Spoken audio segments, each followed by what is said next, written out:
welcome to this launch and question and answer session for the Woolf Institute's report, How We Get Along. The Woolf Institute's aim is to improve relations between religion and society through education. And the report that we're going to be discussing is the largest known study of personal attitudes to diversity ever conducted in England and Wales. It draws on responses from 11,701 adults. It addresses questions, it says, on the state of racism, xenophobia and religious hatred in the UK. I'd like to introduce Dr. Ed Kessler. He's the founder and director of the Woolf Institute, and he's the principal investigator for this report. Hello, Ed, and thank you for being here. We've been hoping to hear from Dr. Julian Hargreaves, who was the lead researcher and is a statistician. And very sadly, he's been called away because of family illness. So he's not here, and we're really sorry, and we wish him and his family well. And we are really grateful to David Izamoje, who's from Survation. This was the survey that the company that conducted the survey, and he was the technical lead. And he's here to add anything that Ed might need to the conversation in terms of breakdowns and statistics and all those things that academics love so much. So it does mean, Ed, however, that you are alone in the lion's den. The format, everybody, is as follows. I'm going to talk to Ed to get some of the headlines out of this report, but most of the time I would like to be given over to taking responses, comments, questions from all of you. We've got academics and journalists on the call. There's a chat box and a blue hand for you to indicate that you'd like me to come to you. So please do use it, and then I don't have to jump on people. So Ed, most of us will only have seen the summary report, but the full report runs to more than 200 pages. So first of all, why do we need it? Well, thanks, Rosie, and thank you to Ruth and the Media Centre for the invitation. So essentially what we wanted to uncover was what we think of our neighbours. We read so much about how divided we are, how polarised we are, and I guess we wanted to ask, and it was led by Julian Hargreaves, we wanted to ask, well, how divided really are we? And that's why we went about it, examining diversity in, as you said, Rosie, the largest ever survey of its type, particularly on the grounds of ethnicity, nationality, and religion. And to pick up on one other thing that Louise Casey said in her review that many of you would be familiar with, is that we don't have the granularity. And what this report does, it goes down to between 100 to 200,000 people. That's how detailed it is. And with a particular, I mean, Louise Casey's, you spoke to her before you embarked on this research. You said, what do we need? I mean, what did she tell you was needed in terms of added data, more information? Well, it was the detail, Rosie. That's what we didn't have. And so to drill down to local authority level was something that with contemporary data was something that was desperately needed, according to Louise. And so we've responded to that request, and also taking on something the Woolf Institute is particularly interested in is, you know, our attitudes to one another. So one of the key things that jumps out from the summary is when you say religious prejudice rather than racism or xenophobia is the final frontier for diversity, a place where individuals are willing to express negative attitudes. And I wonder if we could unpack that a bit, because I think there's potential there perhaps for, you know, misunderstanding by headline writers. You know, this prejudice, what is it about? Is it about religious belief? Are we saying that religious people are more likely to be prejudiced? I mean, what's the exact content of that statement? What exactly do you mean by it? Yeah, no, I'll tell you how we got there. We asked people whether they felt that diversity was good for Britain. So first of all, more than 3 to 1 said that ethnic diversity was good for Britain, and more than 2 to 1 said that national diversity was good for Britain, but religious diversity was the lowest. So it's quite intriguing. You wouldn't expect that. And these are personal attitudes. So we're not talking about entrenched or institutional racism. We're talking about personal attitudes to one another. So when we drill down further, this is what we found. We found that, for example, there's a standard kind of marriage question, if you like. So you'd ask somebody, how would you feel if a close relative of yours, for example, married a black person, if you're not black? and 74% were positive about that, which we found really encouraging. And then we compared that to religion, and it dropped down to 44% to a Muslim. So what we've got is religious diversity, the lowest of those three, and within the religious communities, the group that's targeted the most is the Muslim community. And we address that as an area of concern, and we say in that way, religion is a final frontier for prejudice. So it's a prejudice about religious people rather than a prejudice about religious beliefs or faith. It's a prejudice that's shared among those who have faith and those who don't. I mean, I would be very interested to know if there's a difference there. And it's a prejudice which is directed against Muslims in particular, and is also held by Muslims particularly in regard to other faith groups. Is that a fair summary? Okay, so let's just unpack a bit of that. So in terms of the Muslims, you're absolutely right. They are the target, the most targeted in terms of prejudice.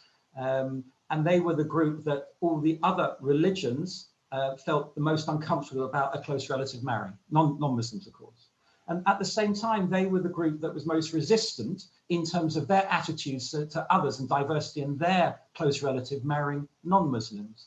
But religion as a whole was in the lowest decile, the lowest denominator. So it is an area that, as I say, that was your third point. Now, I've forgotten now, Rosie, what you started with.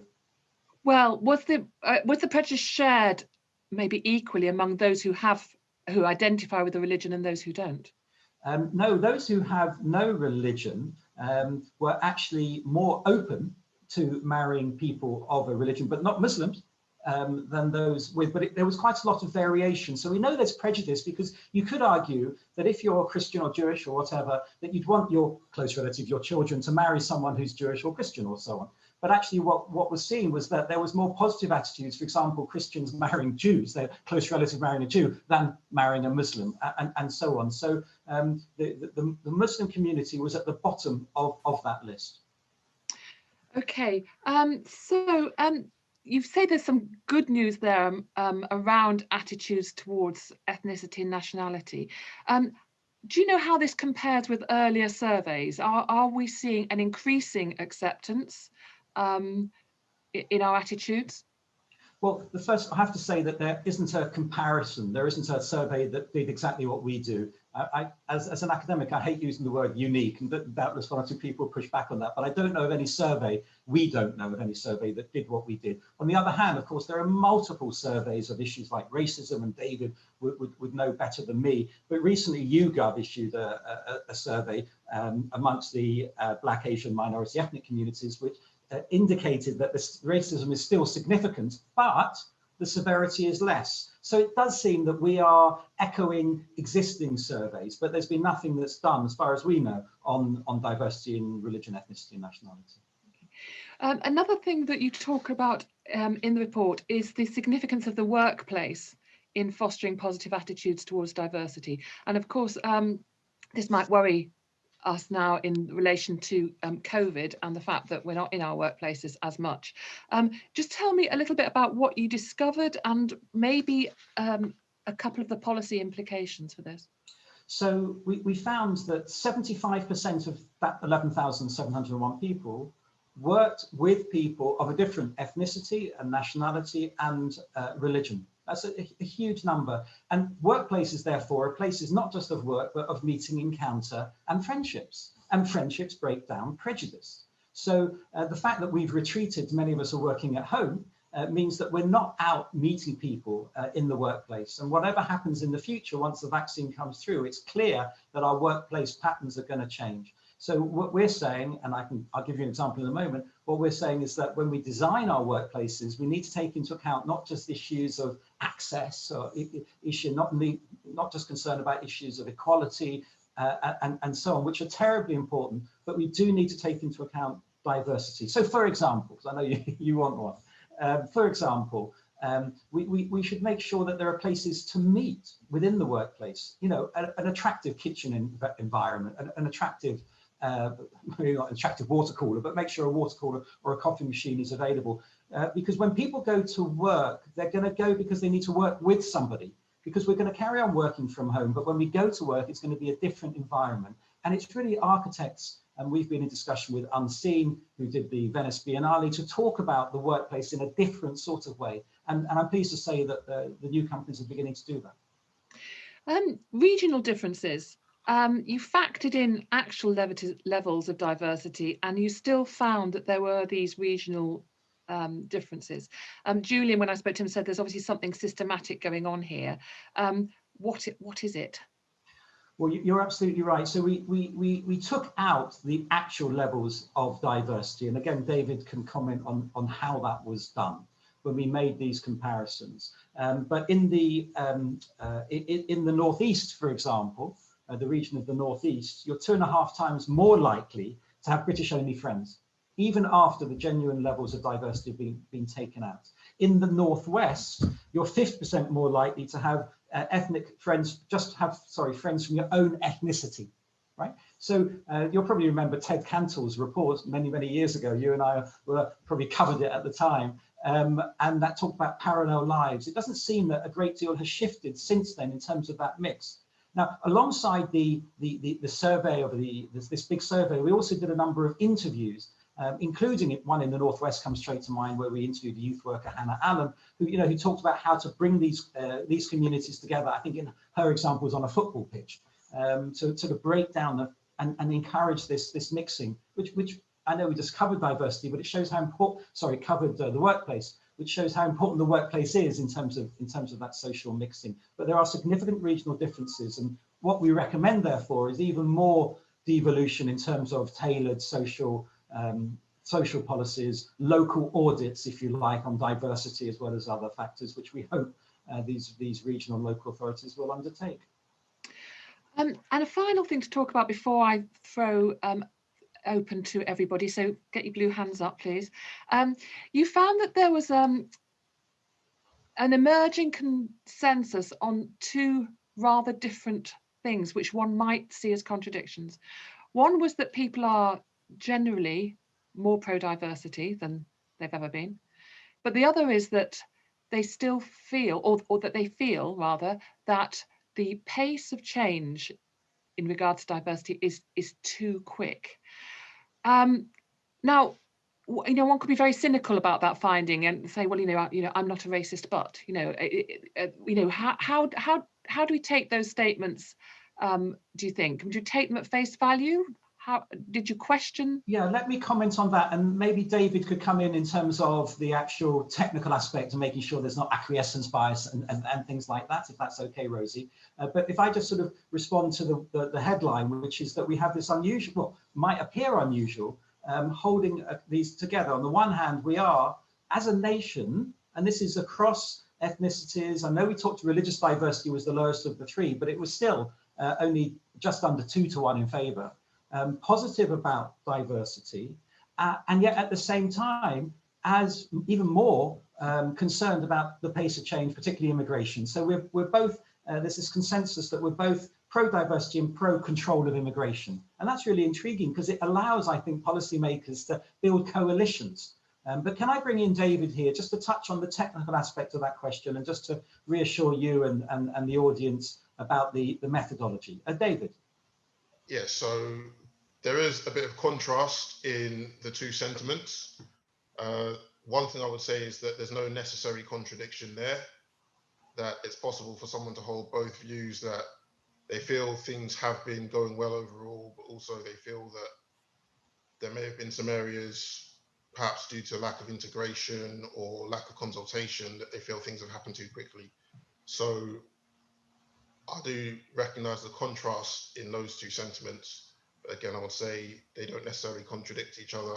I would also say that there is some correlation between people who feel that diversity has not been good and people who feel that it's happened too quickly. So it's not as if the large swathe of people saying one and the other are exactly the same people. There is overlap, but they're not precisely the same people. And we ask those questions precisely to give people space to voice opinions that might on the surface seem contradictory, but people are multifaceted. So we wanted to give them that space to express those divergent opinions.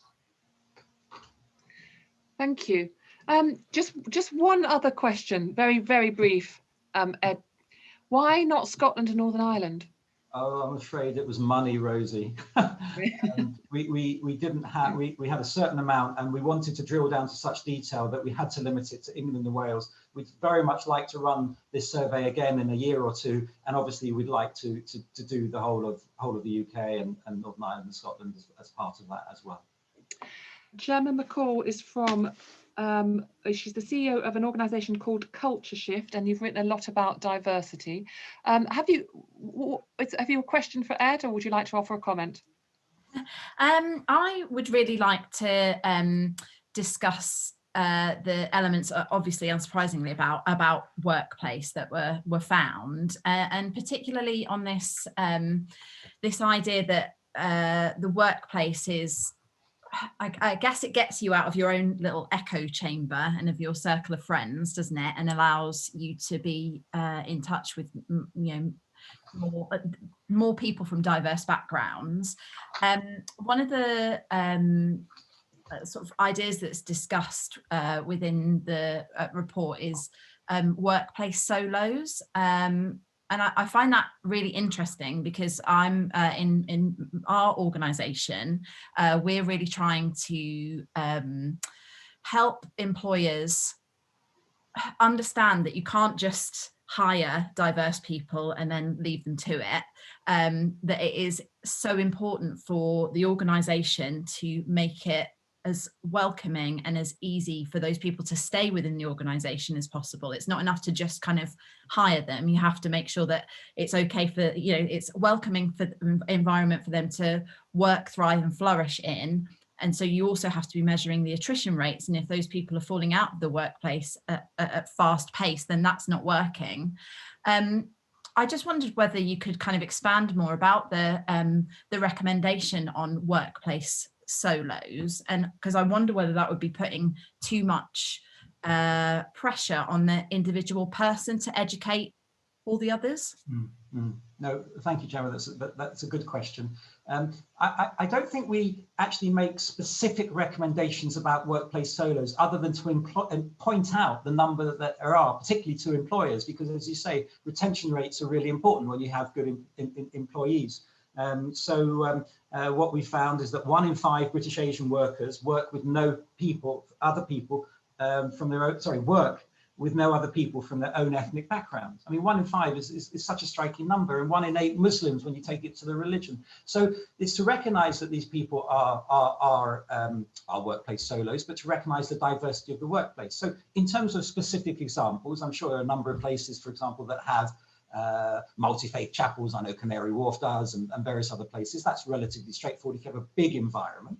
But I think it's recognising, for example, if someone's fasting over Ramadan, at 4 o'clock in the afternoon, then that's not necessarily going to have the energy that it would have at 10 o'clock in the morning, for example. And that's not about being politically correct. That's just about being sensitive to the needs of people who work there.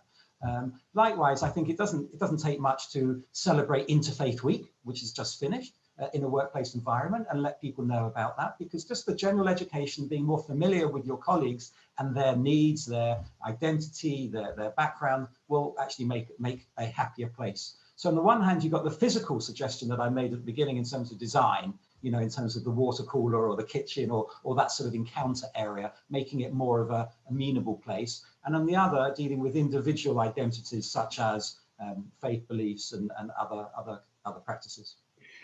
We've got Sawat here, an ex-interior architect, retrained in psychology and founder of Workplace Diversity, and he'd like to share some insights.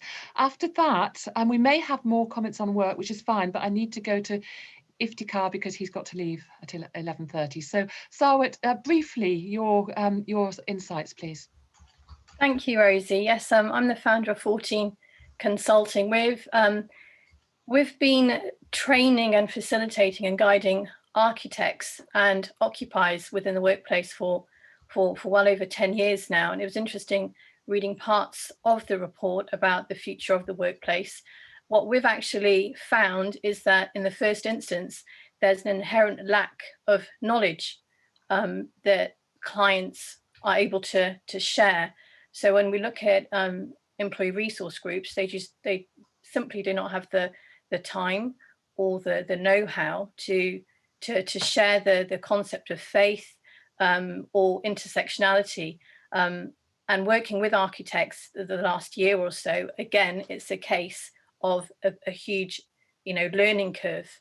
And faith is such an intrinsic part of the workplace, yet it is never labeled such. So it's quite fascinating that people are discussing and prepared to have that dialogue now. But from our experience, it's really a case of starting from scratch and having that very simple understanding of identity, because the future of the workplace is really going to rely on the psychology of how we behave. So when you say starting from scratch, with who and who's doing the starting? It comes down to leadership. If we talk about culture, we talk about culture and community, and how we behave in the workplace is inherently based on societal factors. So that's politics. That's what's happening on our doorstep. That's how we behave and talk. The conversations that we have with our neighbours, the conversations we don't have with our neighbours, what we see, what we believe, the messages through media. And so when we have these challenging or difficult conversations in the workplace, we talk about unconscious bias, but that's a whole other sector, because you cannot have these conversations in an hour. A workshop cannot address these very personal experiences, whether you are of faith or none. We're all fed those messages. Sorry to break in. We have loads of people wanting to talk, which is fantastic. Iftikhar, what would you like to say before you have to rush off? My question was around the results of the findings around attitudes towards Muslims. So I'm not sure whether in the findings or in analysing the findings, there was any relationship between, are those attitudes driven by people's personal experiences of interacting with Muslims, or are they mainly driven by their perception of Muslims through the media or through anything else? And I know that Ed mentioned the fact that actually when people are working together, they get to know each other as human beings, that their attitudes may be different. So I'm just wondering, whether the survey findings related to people's perceptions of Muslims rather than their actual experiences. Thank you, Iftikhar. I might ask David to check whether we actually talked about specifically encounters in the questions, because I don't have that information at hand. But what I do know, and it was quite intriguing, you probably saw the BBC Online article this morning, which took an example of an encounter from a workplace that broke down the perceptions, and this was a Muslim and a Jew working together in their place of work. And so it does seem that encounters tend to break these things down. Therefore, it's the perceptions that cause these difficulties, whether they're fostered in the media or social media or wherever they might be. But David, can I bring you in specifically? Because I don't remember whether there was a question specifically about actually encountering each other's. I think it was all about the views of diversity in these different categories. David, are you still there? The question we asked about encounters at the personal level was about friendship groups. So we asked about the workplace, how many people in your workplace are the same ethnicity as you or religion as you? And similarly, how many people in your friendship group are the same ethnicity or religion as you? Thank you. Iftikhar, do you want to come back on that at all, or have you already gone?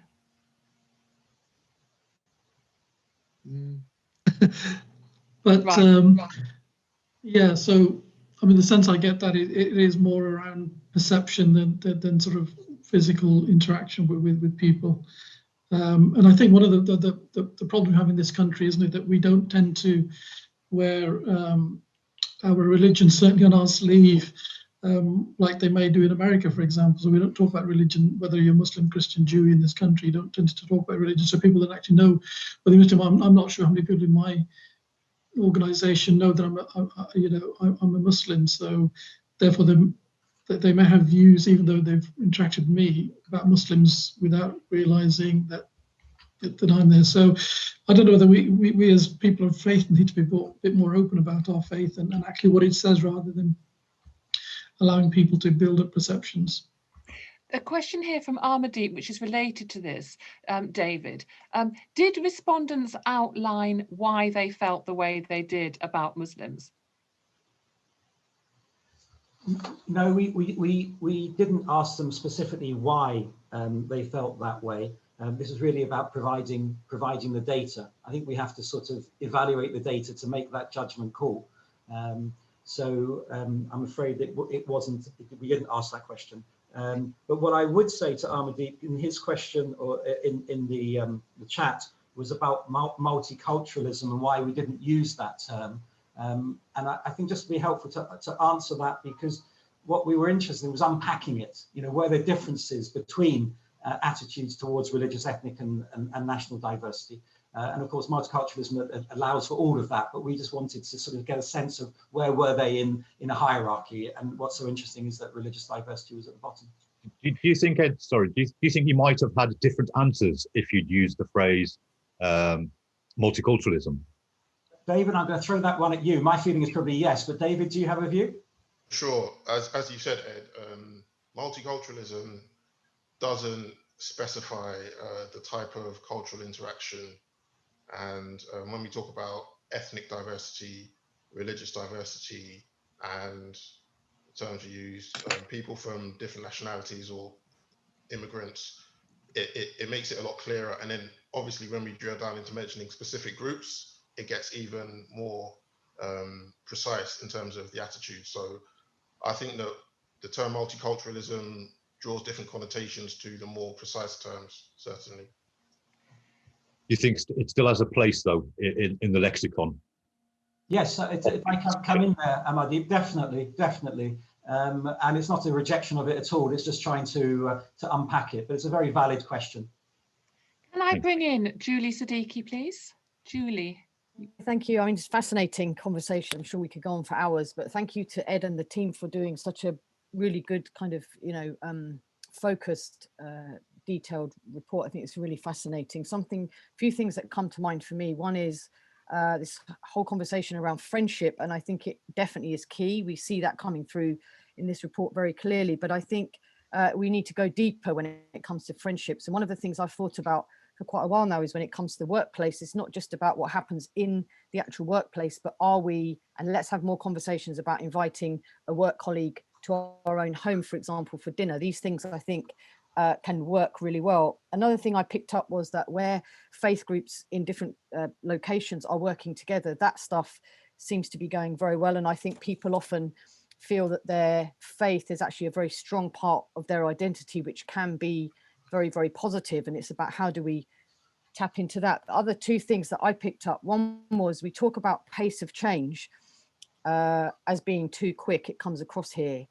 But I ask us to ask ourselves the narrative around migrants and all of that we've seen, certainly in recent years, fueled this feeling of things are happening, we're being taken over, we're being swarmed by migrants. That word, by the way, was even used in the House of Commons.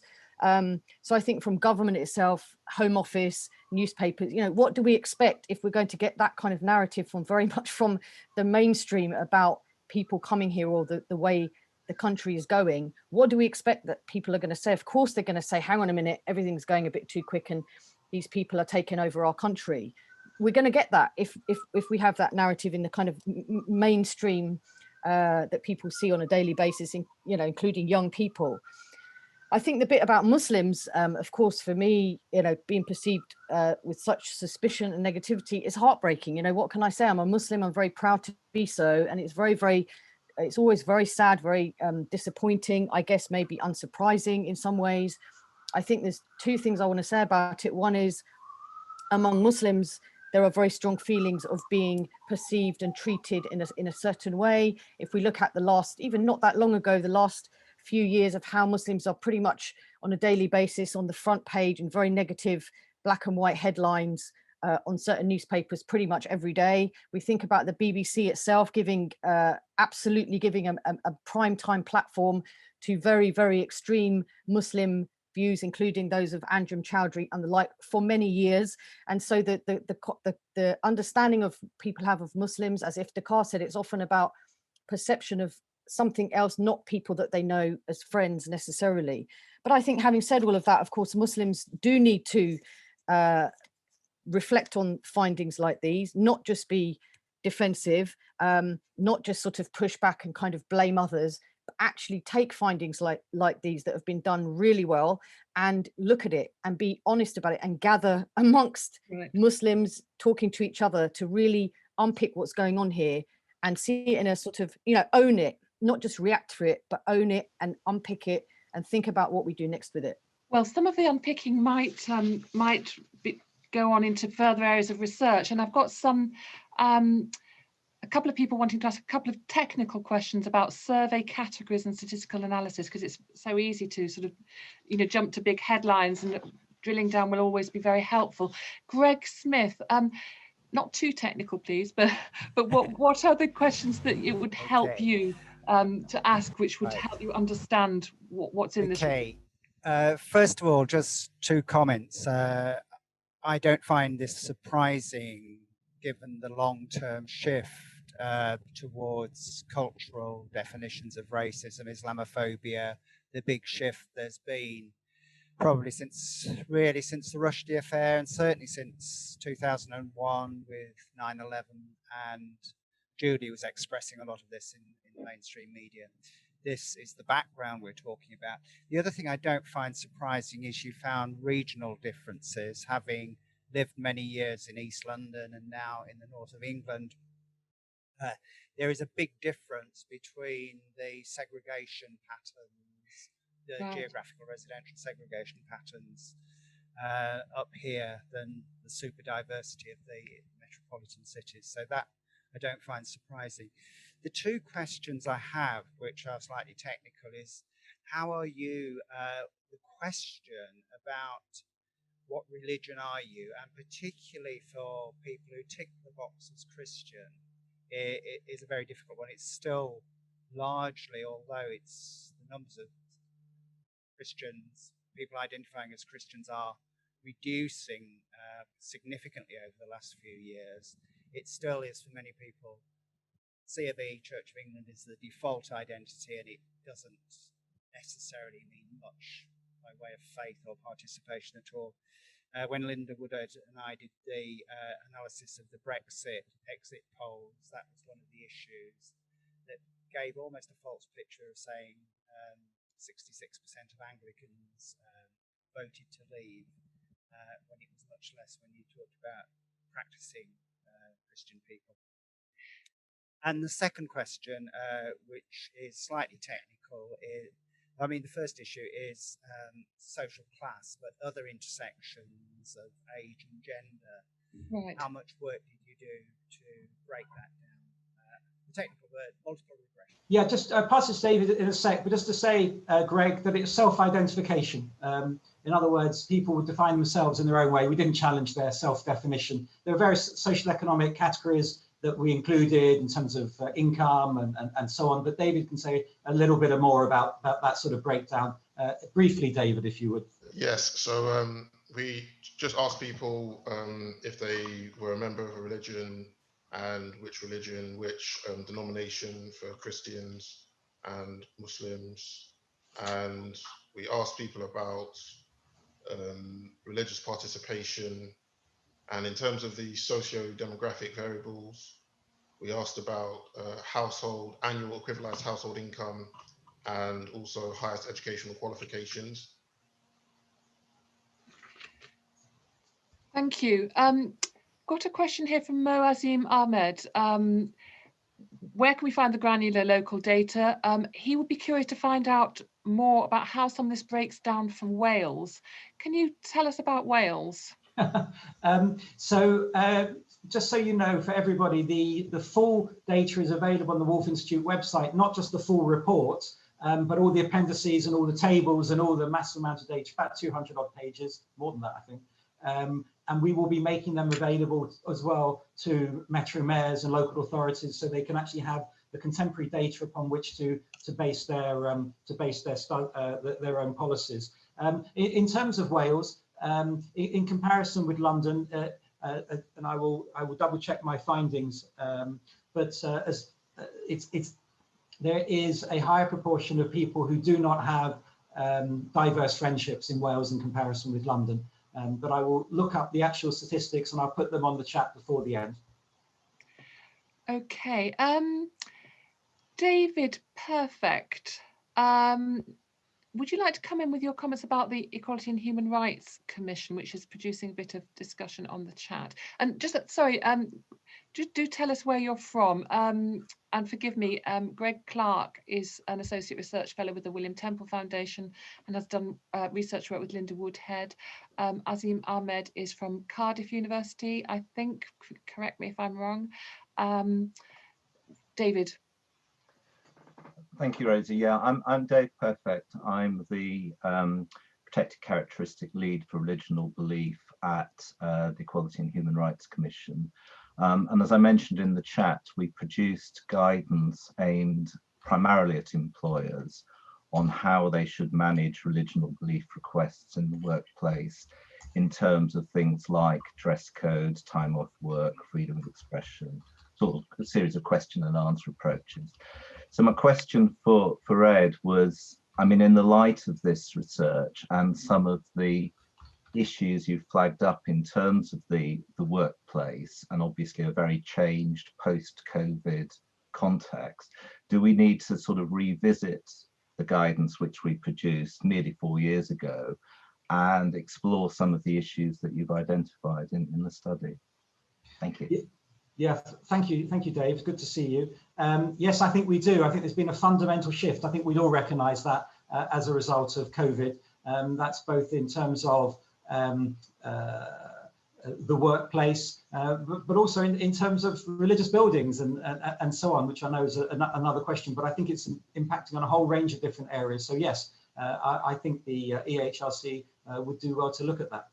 I wanted to, it's talking about some research that Culture Shifted, which was from a much smaller data subset, only 1,000 people, as opposed to your vast amounts of data that you gathered. But in it, it said for people from a BAME background felt that the culture had improved since working from home. And I think that's really interesting. And it's not because workplaces have actually improved in how they deal with culture during this time. Actually, I think it's fallen kind of down the priority list, if anything. I feel, though, that working from home and not being in the workplace, you're going to be facing fewer microaggressions every day because you're at home in your own environment getting on with your own work. So I think rather than that being like a positive thing, that's actually much more of a worrying thing. And I think that organisations absolutely have to prioritise diversity and inclusivity, particularly at this time where people are isolated and working from home, and then going back to whatever the normal is going to be when we start moving back to work. I think you're right, Gemma. I completely agree with what you said. Thank you. I would like to bring in Professor Abby Day from Goldsmiths University. Abby. Oh, thank you very much. And thank you for chairing this. And also thank you for the Religion Media Centre for allowing this to happen, and the report. Yes, I teach at Goldsmiths in the area of, my title is Race, Faith and Culture. So this is very interesting. In many ways, I can see some similarities with other research, of course, particularly in the tendency to be able to focus on a folk devil of some sort and a scapegoat. And it seems that's where the Muslims unfortunately are right now in people's minds, for all sorts of reasons that have been brought up. But this is not usually generated equally. And so I'm interested in, for example, other research would suggest that more racialized attitudes are held more by older people than younger people. So I would be interested in the kind of correlations that may have been found between age and these beliefs. And also, of course, on that point, if you are looking at the workplace as being some sort of site for integration, a lot of people are excluded from the workplace. A lot of older people, a lot of other people may be working from home forever, and also unemployed. So those two questions, where did you find the variables in terms of particularly age, and also how you account for the lack of diversity in access to the workplace? Thank you, Abby, but both good questions, and I'm glad you raised the issue of age. So the study found that younger people, and I don't think it would be surprising, but it's always good to have it reaffirmed, that younger people, by that we mean sort of late teens and 20s, are much more open to having and have many more diverse friendships than older people. And by older people, I'm talking 65 plus in those friendships. So the evidence shows that. Although we also did some qualitative interviews to try and unpack some of the data of those massive 11,000 plus. And for example, in Sunderland, we spoke to somebody there, and they were talking about Northeast, which has its own particular challenges, that said in terms of the perception of change, it was a bit like, and this was the analogy he used, it was a bit like going to the doctor for an injection. You kind of know it's coming, you don't really want it, but once you've had it, it's not so bad. In other words, as things get more diverse, you fear it more, but in reality, it wasn't so bad. And I thought that was quite an interesting perception. In terms of the issue of unemployed and unemployed and age, people who are not working because they've retired or so on, you're absolutely right. I mean, evidence showed, and our report showed, that if you're unemployed, you're 37% more likely to have only British friends if you're British, and so on, or to be within your own ethnicity in terms of friendship circle. So it definitely does reinforce that. I don't want to use the word ghettoization, but staying in one's own community. So what we've got to do first of all, of course, is tackle the issues in the workplace and make the workplaces more effective. Not, in terms of places encounter and meeting, and as Gemma would be working on, that there's a higher retention rate because people are happier. But that doesn't mean that you ignore those who are out of work or those who have retired and are at home. And government policy, whether it's local, regional, or national, needs to frankly tackle both. And in terms of things like community centres and other hubs, the 5-minute city is something that architects are talking about now, that you should be 5 minutes from home to your workplace. So you tend to build up a sort of more of a locale, because you're bumping into people, whether they're working or not, in your locale. But you're quite right to identify those who do not have employment as a group that needs to be considered in terms of attitudes to diversity. Of course, if you've got a 5-minute city and you're only bumping into people in your locale and working with people in your locale in segregated areas, that's not going to help with community cohesion, is it? You're right, Rosie. You're, on the one hand, what one wants to do is to foster a sense of neighbourhood, right? Because we all want good neighbours, and at the same time recognise that we want to make sure that we get beyond our specific community. So it's a bit of both.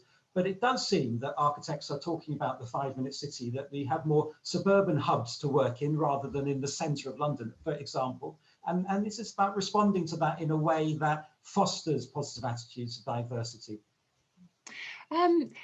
The better news was what the survey shows about the attitudes of young people, but I wonder if I could bring in Lat Blaylock here to talk about what the implications of some of these findings might be for work in schools.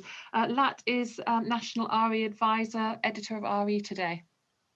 Thank you very much. And the first thing I want to say about that is a big thanks to Ed and to David for the work, because we're going to be writing that into some lessons for students aged 14 to 19 for a couple of years to come, I reckon. Really good, up-to-date, smashing data to work with and good material. School religious education, of course, is a huge forum of interfaith dialogue and encounter and friendly conversation, which if it could be replicated in the workplace, that would be amazing. And although school religious education isn't in very good nick, is in need of Department for Education attention to bring it up to a universal standard of effectiveness. Across, there's 22,000 schools. There's about 15,000 dedicated teachers of secondary religious education. There's an army of people ready to do some of this work.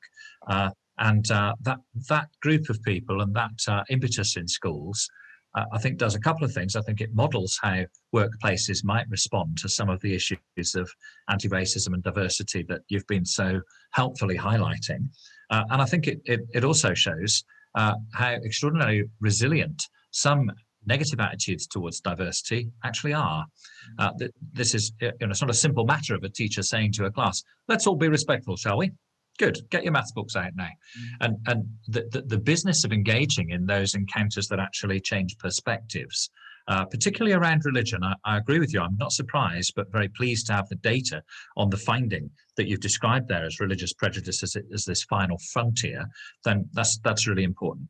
I'll draw attention to two things there very quickly. First of all, we have long wanted to do some anti-racist religious education work. This summer, after the killing of George Floyd, we've just taken the initiative to do that. And that's been interesting. We launched that on 1st of October for Black History Month. We have over 700 schools using that already. There is an appetite in schools to do the difficult task of challenging media representation, particularly of Islam. We find that in RE as well, challenging the media representations in ways that offer more respect to diversity. The second thing that's just been in my mind as the conversation has moved around this morning is just to see Rishi Sunak doing his Diwali celebrations outside number 11. And of course, that was a very visible expression of, it is one of RE's core activities there is to do Diwali with pretty much every child in the country, whether they're in areas of high ethnic diversity or whether they're in areas called monocultural. But of course, the way that's reported is actually there's quite an attention to the cultural veneer there, but there's no investigation, despite actually Rishi's commentary on that was of himself as a practicing Hindu and influencing the way he brings up his children, than actually the cultural presentation of Diwali, rather than a deeper awareness of the religious significance and meaning of that. Well, that just looked to me like a pinprick little point that illustrates some of the challenges and difficulties of genuinely having the conversations that I don't think it's just British, but the British people find hard to have around religion and belief, which actually do provoke the encounter that leads maybe to a greater respect for diversity. So, I mean, just fascinating to be part of the discussion. There's a couple of pointers there from inside the religious education world. And although that sounds as though I'm speaking there against attention to the workplace as a forum, a crucible in which some of this can be addressed, I'm actually not doing that. I think school plus workplace. I think both of those are necessary, equally important. So yeah, thanks very much for the data. That's all going into the GCSE curriculum now. Well, I'm really pleased to hear that, and thanks, Lad. And I think what the thing about the Rishi, as you know, having models, having little exemplars like that are really important. And yeah, that was good. You know, leaders doing that, and even things like the Big Iftar, which was started a few years ago. You know, it makes a difference having those little occasions, or Interfaith Week, and so on. Yeah, thank you. I'd like to take a couple of questions from journalists if they have any. Armadeep Bassi, are you there? Yeah, I just wanted to ask really that the survey clearly appears to show a kind of a near universal prejudice against Muslims. And I know this is a big question, but whose fault is that, and who should be taking note? Is it a case of the Muslim community should be thinking, hang on, we need to do something about this? Or should it be, you know, the host community, so to speak, to think, well, hang on, we need to do something about this? Or is it a case of both? I know you said, you know, the respondents didn't actually say what their problem with Islam is, whether it was a particular incident or whether it's, you know, perception and the media. But yeah, I'm just wondering, you know, whose fault is that exactly, and who should be taking note? I'd like Ed to respond, and then I'd like to go to Dr. Moazim Ahmed, if he's still on the call from Cardiff. He's the Secretary General of the Muslim Council of Wales. So Ed, and then Mo. Okay, I think Mo's probably better placed than me. But in response to that, Amadi, first of all, it's not universal. I know 44% sounds pretty bad, and it is bad, but let's not say it's, you know, 90-10. It really isn't. So that's the first point. And the second point, in terms of who should be responding to it, frankly, all of us should be, Muslim and non-Muslim. Now, of course, Muslim communities have a greater motivation because there's a prejudice against them. But all of us should take responsibility for this. It's not belonging to any one community. And of course, we can all guess and estimate reasons why, whether it's to do with radicalization, whether it's to do with extremism. But I think we also need to place it in the context within the fact that religious diversity is the lowest of the three. So it's not specifically Muslims completely exceptionalized, although there's clearly it's showing that they're at the bottom of that ladder, but it's part of a general feeling that religious diversity is not as good for Britain as ethnic or national. But over to Mo, I think. I'm not entirely sure I'll be completely well placed to answer that question. It's a large one. But I want to just thank the Woolf Institute and Ed for this report. I think it does offer lots of insight and lots of avenues for further research and analysis. I mean, I think one of the most beneficial aspects of the report, which I think Ed has mentioned hasn't been done before, is to really start breaking down that race-religion category. So in previous studies where people have looked at prejudice against Muslims, it tends to be used in a substitute for race. So just thinking of it conceptually in the same way as you would the term or signifier Pakistani or Asian. I think this starts to drill down and break apart those ambiguities and complexities. And I think there's definitely a platform there for further research.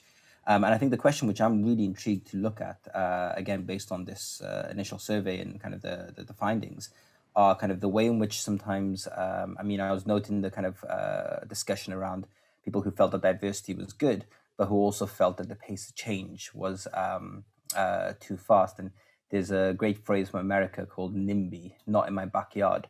And I wonder how much of that plays a role as well. You know, diversity is good, but maybe over there, not here. You know, multiculturalism or racial, religious diversity is great, but I'd rather see it in the city centre and not in, you know, my neighbourhood.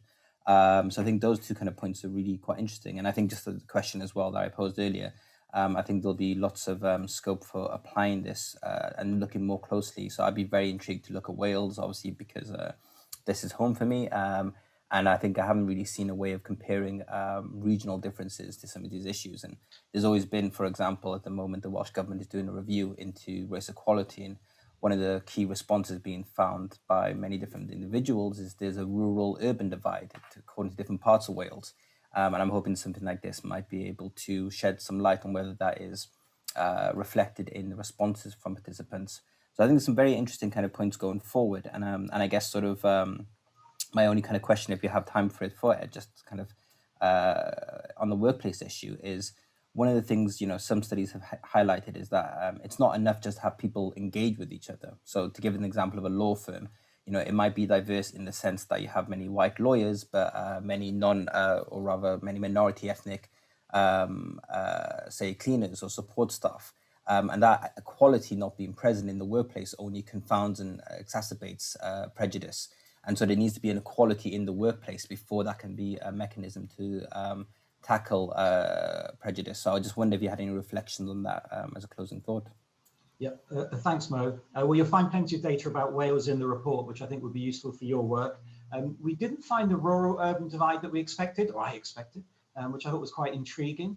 Now, in terms of the workplace, in fact, you're right. In fact, one of our interviews was with a lawyer. I think she was Muslim, but talked about, on the one hand, the company expressing the need for diversity, but it was more on paper than it was in reality, which shows how important it is to focus on the workplace and actually implement these sorts of encounters rather than just put them down on a piece of paper. And I think that's absolutely valid. And I know we're rounding off in a moment, Rosie, but if this is my last word, I would like to thank David, Isamoje, and all the team at Survation for the fantastic work that they did, and also to thank Julian and say how sorry I am personally, and I know we all are, that the lead author and the lead researcher for this report couldn't be here, and much of the credit for all this work comes down to him. But thank you, Mo, and back to Rosie. Right, okay, we won't go very much over at all. It depends on how long your final answer is. A couple of people have said privately and on the chat, you had a lot of respondents who said that they neither agreed nor disagreed. And I wonder whether, I mean, not only is that perhaps an area for concern in relation to your respondents, but whether it sort of reflects a wider passivity in society that, you know, people perhaps just don't care enough about this whole issue, and how much work you might have cut out in that area and just convincing them that they do. That's a really good question. I hope David's still with us, because we had this discussion with the team of researchers talking about what does don't know mean. Are people hiding behind it because they don't want to share something they think would be seen as offensive, or do they genuinely don't know? Or, as you suggest, Rosie, they don't care. David, are you there? Can you help us here, or have you disappeared? Oh, I'm still here. Great.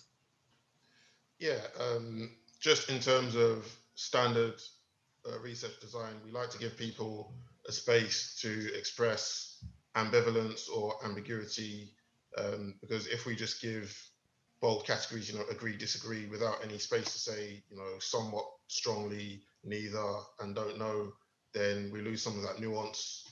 And in terms of decomposing these categories of neither agree nor disagree or don't know, that's a massive challenge because it's a bit of a black box. What the multivariate analysis does is it looks at people's attitudes and compares it to responses to other questions, and we can then see trends based on answers to various questions. Because what I find, for example, with some questions is someone may say don't know about a certain group, but they don't say don't know about another group. And that tells us that the ambivalence is not a general ambivalence, it's an ambivalence towards a particular group.